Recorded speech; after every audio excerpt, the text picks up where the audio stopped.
Hello student. आज बेटा मैं आपसे शेयर करूंगा कि कैसे हम एक इन्वर्स ट्रिग्नोमेट्रिक फंक्शन को किसी दूसरे इन्वर्स ट्रिग्नोमेट्रिक फंक्शन में चेंज करते हैं। तो बेटा उसके लिए मैं आपके सामने एक एग्जांपल कंसिडर करता हूँ। मान लीजिए मेरे पास है साइन इनवर्स 3/4, ठीक है।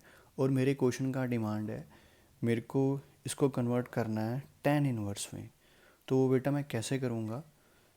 सो उसका सलूशन है बेटा, हम मान लेते हैं साइन इनवर्स 3/4 को थीटा के इक्वल, ठीक है बेटा।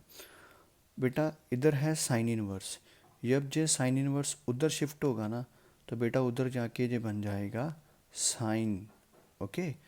अब देखो बेटा, आपने टेंथ क्लास में पंडित बद्री प्रसाद वाला फार्मूला वो स्टडी किया हुआ है और आपको मालूम है कि जो साइन थीटा आता है वो किसके इक्वल होता है? परपेंडिकुलर ओवर हाइपोटेन्यूज के।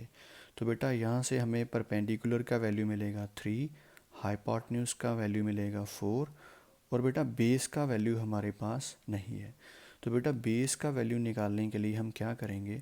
बेटा उसके लिए हम यूज़ करेंगे पाइथागोरस थ्योरम। बेटा पाइथागोरस थ्योरम का स्टेटमेंट क्या होता है कि हाइपोटेन्यूज स्क्वायर किसके इक्वल होता है? बेटा base square plus perpendicular square. बेटा हाइपोटेन्यूज का वैल्यू 4 है, अगर मैं यहाँ पे 4 फिल करके उसका स्क्वायर करूँगा तो मेरे पास आ जाएगा 16। बेटा बेस मेरे पास है नहीं, परपेंडिकुलर का वैल्यू मेरे पास 3 है और 3 का स्क्वायर कितना आएगा? बेटा 9। मेरे को चाहिए बेटा बेस, सो 9 को उठा के बेटा मैं इधर ले आऊँगा, उधर 9 ऐड हो रहा है, यहाँ पे आगे 9 सब्ट्रैक्ट हो जाएगा। जब बेटा मैं 16 में से 9 को माइनस करूँगा तो बेटा मेरे को मिलेगा 7 और मेरे पास बी स्क्वायर की वैल्यू आ जाएगी 7। बट मेरे को बेटा वैल्यू चाहिए बी की, तो बेटा जो इधर स्क्वायर है वो इधर आके क्या बन जाएगा? Under root. सो बेटा बी की वैल्यू आ जाएगी √7। अब बेटा मैंने साइन इनवर्स को कन्वर्ट करना है टेन इनवर्स में। बेटा मेरे को मालूम है टेन थीटा किसके इक्वल होता है? परपेंडिकुलर ओवर बेस के इक्वल होता है, ठीक है बेटा।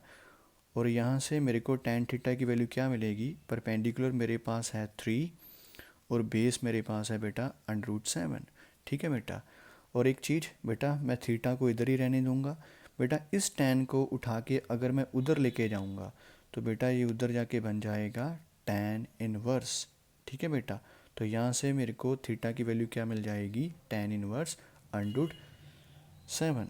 सो बेटा देखो, ये जो है हमारे पास sine inverse 3/4 equals to theta, इसको बेटा इक्वेशन नंबर 1 दे दो और ये जो अभी हमने निकाली है इसे बेटा इक्वेशन नंबर 2 दे दो। अब देखो बेटा फ्रॉम 1 एंड 2 हमें क्या मिलेगा? बेटा यहाँ से हमें क्या मिलेगा? यहाँ से हमें मिलेगा साइन इनवर्स 3/4 किसके इक्वल आएगा? टेन इनवर्स 3/√7 के। सो बेटा देखो हमने साइन इनवर्स को टेन इनवर्स में चेंज कर लिया। इसी तरह बेटा हम किसी भी फंक्शन को किसी दूसरे फंक्शन में, इनवर्स फंक्शन में कन्वर्ट कर सकते हैं। होप सो कि आपको ये समझ आ गया होगा, ठीक है। और इसके बाद बेटा हमें मिलते हैं, हमारे पास हैं कुछ इम्पॉर्टेंट फार्मूलाज, ठीक है, जो आपके सामने अभी डिस्प्ले हो रहे हैं। आप प्लीज़ इन्हें नोट कर लीजिए, ठीक है, क्योंकि जो मेरा नेक्स्ट वीडियो होगा वो इन फार्मूलेज़ के ऊपर होगा। तो प्लीज़ आप इन्हें अच्छी तरह से देख लीजिए, नोट कर लीजिए और याद कर लीजिए। नेक्स्ट वीडियो में आपको बताऊंगा कि कैसे इनको यूज़ करना है। सो थैंक यू बेटा।